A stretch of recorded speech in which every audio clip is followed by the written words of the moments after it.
তো এখন ঘড়িতে বাজে সকাল 4:30। আমার চেক ইন টাইম আছে 5টা থেকে শুরু। তো আমি আর কোনো রিস্ক নিইনি। আপনারা ইচ্ছা করলে একটু লেটেও আসতে পারেন, কিন্তু ভিড় থাকলে প্রবলেম হয়ে যায় একটু, যেহেতু ইন্টারন্যাশনাল ফ্লাইট আপনার ইমিগ্রেশনের ব্যাপার থাকে। তো আপনার বোর্ডিংয়ের আগে ইমিগ্রেশনটা কমপ্লিট হওয়া বাধ্যতামূলক। আবার লাগেজে যদি কিছু প্রবলেম হয় সেক্ষেত্রেও আপনার বাই চান্স দেরি হয়ে যেতে পারে। কোনো যদি আইটেম দেখা যায় যে তারা রিজেক্ট করছে, সেক্ষেত্রেও দেরি হয়ে যাওয়ার চান্স থাকে। তাই আমি একটু অ্যাডভান্স চলে এলাম। আমি এয়ারপোর্টের আসার আগে এমিরেটস ওয়েবসাইট থেকে ই ভিসা করে নিয়েছিলাম। ই ভিসা আপনি কোনো এজেন্টের মাধ্যমেও করতে পারেন। এছাড়া সাথে আমি পাসপোর্ট, একটা আইডি কার্ড এবং আমার যে এমিরেটসের ফ্লাইট বুকিং টিকিট সেটা নিয়ে আমি রওনা দিচ্ছি। তো এই হচ্ছে এয়ারপোর্টের একদম লাস্টে গিয়ে যে এমিরেটসের পয়েন্ট আছে ওইখানে গিয়ে আমি নামবো এবং চেক ইনের প্রসেসটা ফলো করব।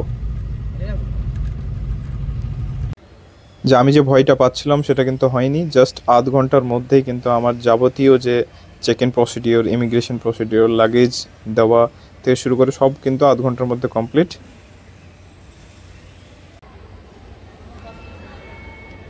এখন বাজে সকাল 8:30। সকাল 8:30টায় কিন্তু আমাদের এমিরেটসের বোয়িং এয়ারবাস এসে হাজির। এই ফ্লাইট কিন্তু অন্য ফ্লাইটের থেকে অনেক বড়। ফিল্ডে একটি যে ক্রু দাঁড়িয়ে আছে তার সাথে ফ্লাইটের সাইজ কম্পেয়ার করলেই বুঝতে পারবেন। তো আমারও বোয়িং এয়ারবাসে এই প্রথম ট্রাভেল, তো আমিও একটু এক্সাইটেড যে ফিলিংসটা কীরকম হবে। তো দেখা যাক। এমিরেটসের তো আলাদা একটা ব্র্যান্ড নেমে আছি। তো এরপরে আমাদের আরও প্রায় 45 মিনিট ওয়েট করতে হবে বোর্ডিংয়ের জন্য। তো ততক্ষণ আমরা ওয়েট করবো এবং যা যা হচ্ছে একটু দেখে নেব।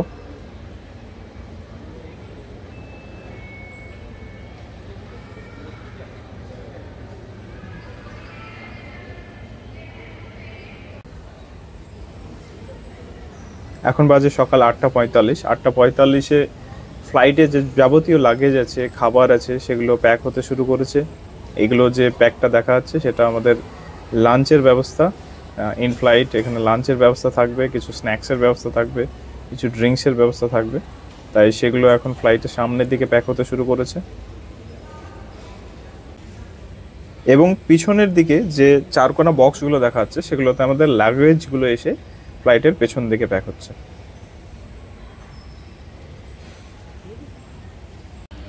এখন বাজে সকাল 9টা এবং সকাল 9টায় আমরা ফ্লাইটে বোর্ডিংয়ের জন্য এগোচ্ছি। ফার্স্ট টাইম এয়ারবাসের মধ্যে ঢুকছি, আমিও একটু এক্সাইটেড। এই হচ্ছে এয়ারবাস, প্রচুর বড় একটা ফ্লাইট। এই হচ্ছে বিজনেস ক্লাস এরিয়া। এবার আমরা সামনে কিছুটা এগিয়ে গেলে ইকোনমি ক্লাসটা পাবো। এই হচ্ছে ইকোনমি ক্লাস। এখানে কিন্তু রোগুলো দেখলে দেখবেন এক একটা রোয়ে কিন্তু অনেকজন মানুষ বসতে পারে। 3+4+3 মানে এক একটা রোতে কিন্তু প্রায় 10 জন মানুষ বসতে পারে। সিটে পৌঁছেই দেখলাম একটা হেডফোন রাখা আছে, একটা ব্ল্যাঙ্কেট রাখা আছে, যেটা আমার খুব কাজে লাগবে, তার কারণ ফ্লাইটে আমার খুব ঠান্ডা লাগে। এইখানে একটা ছোট্ট টেবিল যেটা আমাদের লাঞ্চের সময় কাজে লাগবে, যেটা ফোল্ড করে রাখা যায়। এছাড়া গেম প্যাড, একটা টিভি স্ক্রিন। এখানে অ্যানাউন্স হচ্ছে এখন সাইলেন্টলি। ফার্স্টে অ্যারাবিকে হবে, তারপর ইংলিশে হবে, বাংলাতে হবে। এখানে চার্জিং পয়েন্ট আছে। এটা একটা গেম প্যাড, গেম খেলা যায়, বা আপনি যদি গান শোনেন তাহলে গানটা এখান থেকে কন্ট্রোল করা যাবে। ভিডিও দেখলে ভিডিওটাও কন্ট্রোল করা হবে।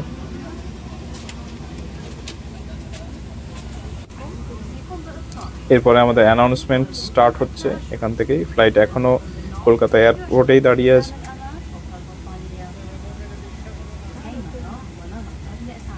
সাইলেন্টলি অ্যানাউন্সমেন্ট চলছে, আপনি হেডফোন কানে লাগালে এগুলো শুনতে পাবেন। এমিরেটসের এরকম সিস্টেম যাতে বাকি প্যাসেঞ্জাররা ডিস্টার্ব না হয়, সেজন্য সাইলেন্টলি। এই হচ্ছে আমাদের ইনস্ট্রাকশন। এখানে বরাবর আমাদের ডিরেকশন দিতে থাকবে, আমরা কত দূরে আছি আর পৌঁছাতে কত টাইম লাগবে সেগুলো স্ক্রিনে উঠতে আরম্ভ করবে। তো আমাদের ফ্লাইট ছেড়ে দিয়েছে, আমরা টেক অফের দিকে এগোচ্ছি।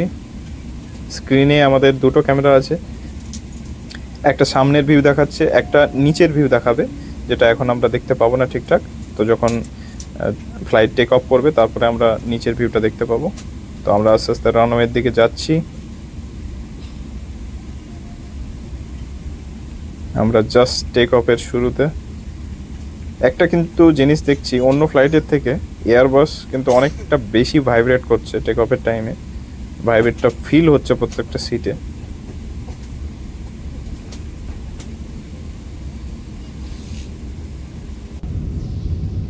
এইবার কিন্তু স্পিড নিয়ে নিয়েছে ফ্লাইট জাস্ট টেক অফের আগে।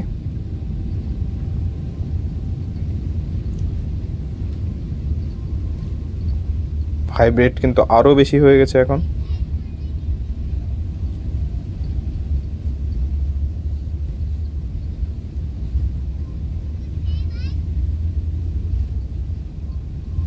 জাস্ট টেক অফের আগে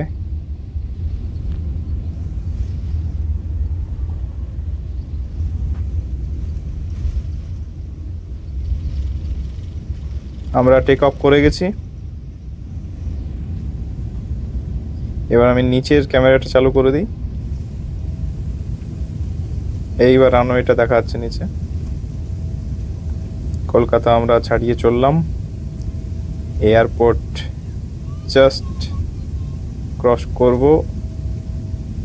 ক্রস করে দিলাম এয়ারপোর্ট। এবার সিটি এরিয়ায় চলে এসেছি। Bye bye Kolkata, see you soon Dubai. আমাদের ফ্লাইটের টাইম লাগবে 4 ঘন্টা। আমরা লোকাল টাইম 12টার সময় দুবাই পৌঁছাবো। ইন্ডিয়ান টাইমে যেটা হবে দুপুর 1:30, এখানে স্ক্রিনে লেখা আছে সেটা। আমাদের গ্রাউন্ড স্পিড এখন 787 কিমি per hour, altitude 59 metre, 5900 metre. আমাদের টাইম লাগছে এখনও, time to destination 3 hour 54 minutes.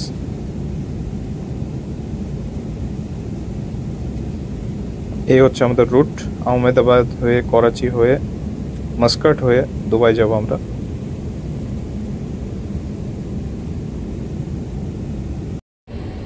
এই হচ্ছে এমিরেটসের টয়লেট, যেটা কিন্তু ওয়েল ইকুইপড, সব সুবিধা আছে এখানে। এখানে একটা বড় মিরর। তো আবার আমি সিটে এসে বসলাম। আমরা জাস্ট ভোপালের দিকে এগোচ্ছি। এখন স্পিড 883 কিমি পার আওয়ার, অ্যালটিটিউড 10,000 মিটার, মানে প্রায় 10 কিমি উপরে।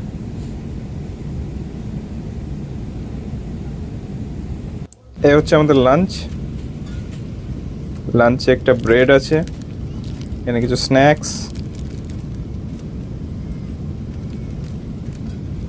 এটা ছোট্ট একটা জলের বোতল, এখানে কাজু আছে, কাজুটা কিন্তু টেস্টি বেশ। এটা একটা জ্যাম, এটা একটা চাট আইটেম যেটা খাওয়ার আগে আমি খাবো। এখানে একটা সন্দেশ আছে, হ্যাপি দিওয়ালি লেখা, যেহেতু দিওয়ালির টাইমে আমি ফ্লাইট নিয়েছি। এ হচ্ছে বিরিয়ানি। বিরিয়ানির মধ্যে ছোট্ট 4 পিস মাটন থাকে। বিরিয়ানিটা আমি ইন্দোর যখন ক্রস করছি তখন খাচ্ছি। বিরিয়ানিটা টেস্টি ছিল এবং গরমও ছিল। ফ্লাইটের উপরে চা খাওয়ার অনুভূতি একটা আলাদা। আমাদের প্রায় আধ ঘন্টা পরে চা সার্ভ করলো। চা জায়গা আপনি চা বা কফি যে কোনো একটা সিলেক্ট করতে পারেন। এখন আমরা করাচি ক্রস করছি। Local time 12:05। এবার আমরা মাস্কাটের উপর দিয়ে যাচ্ছি। ফ্লাইটের অল্টিটিউড কিন্তু এরপরে ধীরে ধীরে কমতে শুরু করবে। Estimated arrival time 12:21 PM Dubai time.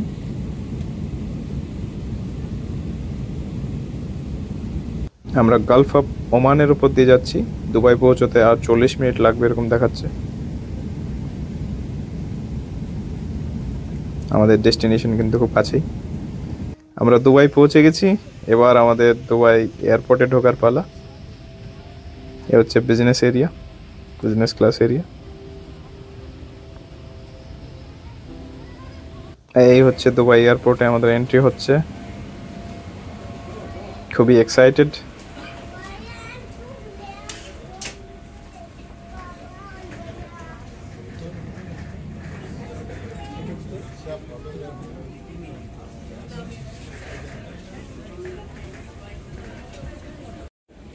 Dubai airport কিন্তু অনেক বড়। আপনি যদি বাইরে বেরিয়ে কনফিউজ হন যে লাগেজ নেওয়ার জন্য কোন দিকে যেতে হবে, উপরে দেখুন একটা ব্লু লাইন ইন্ডিকেট করা আছে। আপনি জাস্ট ব্লু লাইনে যে অ্যারোগুলো আছে সেইগুলোকে ফলো করুন, তাহলে আপনার লাগেজের দিকে আপনি কিন্তু পৌঁছে যাবেন। এই দেখুন ব্লু লাইনের একটা অ্যারো দেওয়া আছে, আপনি জাস্ট ব্লু লাইন ফলো করে এগিয়ে চলুন।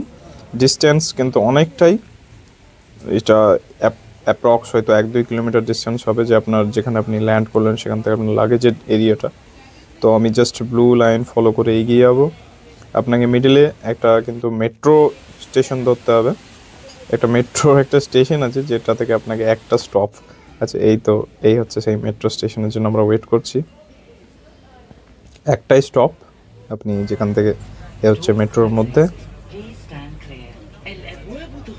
জাস্ট লাগেজ নেওয়ার জন্য আমরা যাচ্ছি।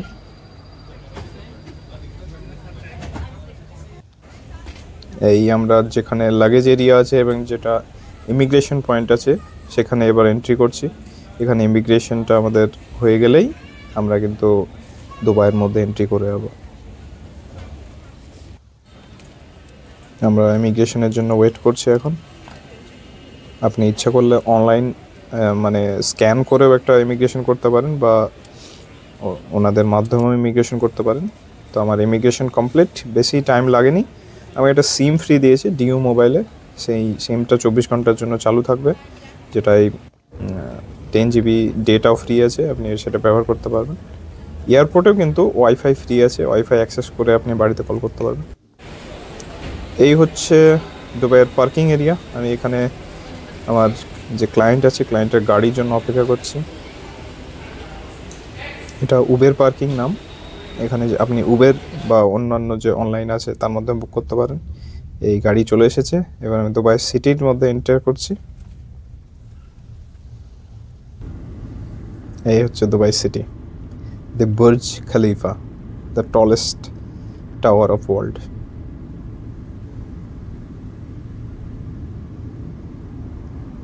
খুবই সুন্দর স্কাই স্ক্র্যাপার্স।